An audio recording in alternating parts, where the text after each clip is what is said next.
정부와 여당이 어제 오전 사립유치원 비리 근절을 위한 종합대책을 발표했습니다. 그리고 전국의 유치원 감사 결과도 공개되었습니다. 전국 9천여 개 유치원 가운데 이번에 감사 결과가 확인된 곳은 2,500여 곳입니다. 이재승 기자와 좀 더 자세하게 살펴보겠습니다.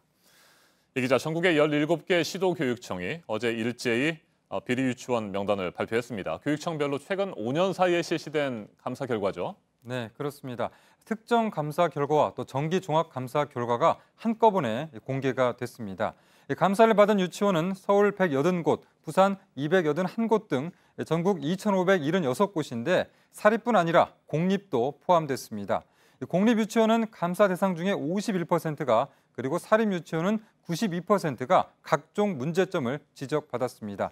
감사를 받았던 2,500여 곳 중에서 2,100여 곳에서 문제가 발견됐습니다. 네, 앞선 리포트에서도 일부 사례들을 전해드렸습니다만 전반적으로 어떤 문제점들이 가장 많았습니까? 네, 간단하게 한번 보면은요. 교사 구성이나 커리큘럼 등 운영 측면에서 지적도 있었지만 가장 큰 화두는 바로 회계 문제였습니다. 원비와 정부 지원금을 유치원 통장이 아닌 개인 통장으로 받아서 문제가 된 경우도 많았습니다. 유치원 통장을 이용한다 하더라도 유치원 예산으로 쓰면 안 되는 일에 마음대로 쓴 곳이 많았습니다. 이런 곳은 교육청이 회수 조치를 하는데요. 일단 대도시 중심으로 저희가 통계를 내보니 회수 금액이 1,000만 원 이상이었던 유치원이 서울이 4곳, 인천이 57곳, 부산이 30곳, 대구가 6곳에 달했습니다. 이 중 억대가 넘는 이런 회수를 한 곳도 있었는데요. 네. 인천이 6곳이었고 부산 3곳, 대구 1곳이었습니다.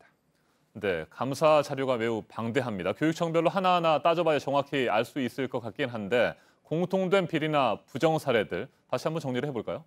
네, 우선 유치원 자금을 개인 생활비로 활용하고 또 아이들의 급식비가 교사들의 간식비로 쓰이고 급여나 수당을 부당하게 지급하는 등의 특성을 보였습니다. 개인 생활비 활용 유형을 보면은 개인 자가용의 유류비나 또 정비 비용, 또 개인 휴대전화 요금, 각종 보험료 등은 마치 관례상 그려왔던 것처럼 공통적으로 유치원 회계에서 지출을 했습니다. 개인 차량 구매 비용에서 지출된 비용을 보면 벤츠나 또 랜드로버 등 수입차도 있었습니다.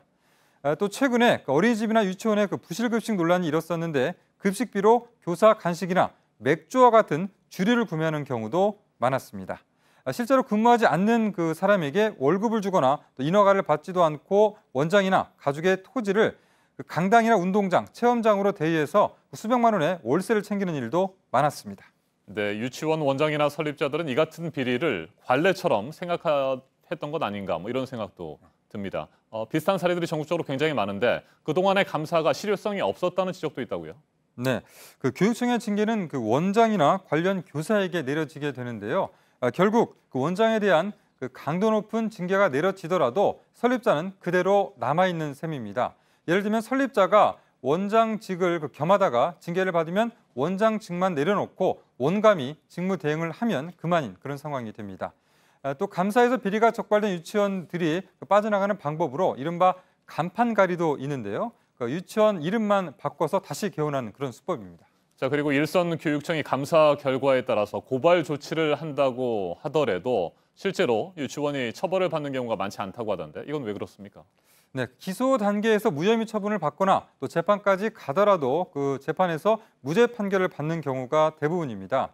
정부 지원금이 바로 유치원으로 들어가는 것이 아니라 학부모를 거쳐서 돈을 받게 되다 보니 이 돈이 정부의 돈이냐 아니면 개인의 사유재산이냐 이런 구분이 명확하지 않다는 이유에서입니다.